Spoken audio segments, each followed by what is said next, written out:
marka waxa la leeyahay waa hogaamiye jiilka cusub la jaan qaadi kara laakiin la iskuma khilaafsana wasiir jaamac inuu yahay nin howlkar ah waxaa shahada PhD ka qaatay University excuse me I mean University doorashada gudoomiyaha golaha shacabka ayaa maanta waxa ay ka qabsoomaysaa xarunta baarlamaanka federaalka Soomaaliya halkaasi doorashada ka dhici doonta waxa la sii saadaalinayaa natiijo ah inuu ku soo bixi doono wasiirka hore ee gaashaandhigga haddana ah wasiirka dekedaha Cabdulqaadir Maxamed Nuur ee loo yaqaano wasiir jaamac ayaa damaciisa waxa uu awal ka soo bilaabay markii hore in gudoomiyaha baarlamaanka ee federaalka iyo isagu ay wada damaaciyeen kursiga dowlad goboleedka Koonfur Galbeed Soomaaliya kursigaasi markii la gaaray xilliga ololaha isreereebkii xisbiga JSB gudihiisa waxa lagu reebay wasiir jaamac dabcan damaciisina waxa uu soo wareejiyay dhanka hogaanka baarlamaanka maadaama uu Koonfur Galbeed hogaamiye ka noqday gudoomiye hore ee baarlamaanka Sheekh Aadan Madoobe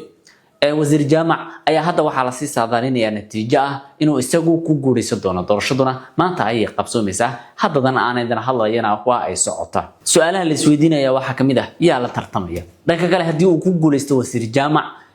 hogaanka baarlamaanka hogaamintiisu noocee ay noqon doontaa baarlamaanka Soomaaliya ayaa waxa uu u baahan yahay khabiir qof khibrad leh iyo sidoo kale waxa uu u baahan yahay qof isku wadi kara baarlamaanka nooc walba leh oo qabiil walba Soomaaliyeed uu ku jiro su'aalaha la isweydiinaya waxa kamid ah wasiir jaamac oo loo badinayo inuu kursiga ku guuleysan doono ragga la tartamaya Soomaalidu malxiis ma u bixi karaan mise waa ay ka duwan tahay oo tartan adag ayaa halka ka jira waxa kale oo la isweydiinaya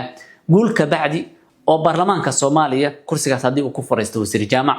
baarlamaanka Soomaaliya madaxa furnaan doona sidoo kale sidee u maaray doona baarlamaanka Soomaaliyeed xubin walba oo kala duwan aqoon-yahan iyo nooc walba leh wasiir jaamac ma maaray doona hogaankiisa halkaas u baahan nin khibrad leh وسؤالها انت بدن لا isweydiinayo waxa la tartamaya labadan musharax ayaa la tartamaya ilaa ay hadda waxa sajiray xubno kale oo daninaya kursiga laakiin u tanaasulay wasiir jaamac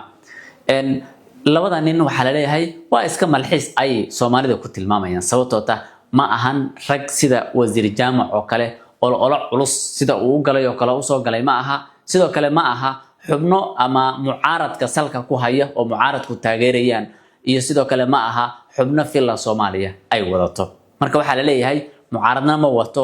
filla Soomaaliya ma wadato marka waxay u badan tahay in ay noqdaan malxiisiin isaga galbinaya ayaa la leeyahay dhanka kale wasiir jaamac oo in dadku qaar ku dhaleecayaan inuu yahay nin ciyaalka xafada ah ama iska soo duuba inta badan heesaha TikTok ayaa dadku ku kala ra'yi duwan waxa ay leeyihiin mas'uul heerkaas gaaray oo wasaaradaha inta leeg soo xukumay talis nabad sugid soo maray in uu TikToker noqday oo wax duubis bilaabay oo xafiisyadii dawladda inuu duubo bilaabay dhaleecayn noocaas ah ay dadka qaar waxay leeyihiin ma u qalmo mas'uuliyadda noocaas ah laakiin dadka difaacaya waxa ay leeyihiin waa nin waaqici ah waaqic la joogo ku nool sidoo kalena dhalinyarada iyo jiilka soo korayana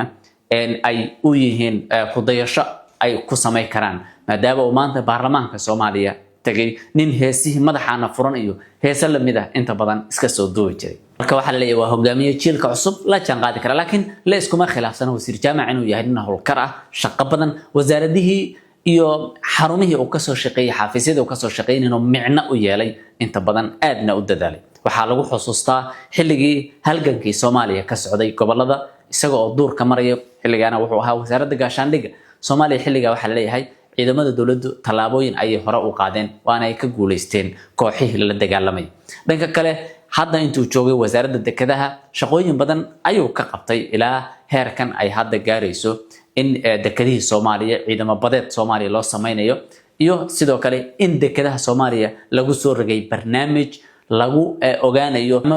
ay Soomaaliya sameysatay barnaamij lagu ogaanayo markab kasta oo Soomaaliya soo aada ama sidoo kale doon kasta oo soo aada doomihii sharci darrada ah iska kaluumaysan jirina talaabo la ka qaaday intuu ahaa wasiirka dekedaha marka wasiirka waxa lagu amaanayaa inuu yahay nin howlkar ah baarlamaanka Soomaaliya ayaa se u baahan hawl noocaas ah hawl ka duwan waxa u baahan yahay sharci yaqaan qaanuuniyan aad ugu dhisan dastuurka wasiirka ayaa inta badan waxa lagu yaqaanaa postiyo lagu ataagayo cid kaste oo markaa ka soo horjeeda xukuumadda uu ka tirsan yahay haddaba adiga aragtidaada doorashadan maxay kula muuqataa ma mid malxiis ay kula muuqataa mise doorasho dhab ah wasiirku hadduu soo baxase baarlamaanka madaxaana furan ma ka jiri doontaa mase qaanuunka ayaa awoodaysa doona aragtida waa muhiim xagga hoose falada nuurab assalaamu calaykum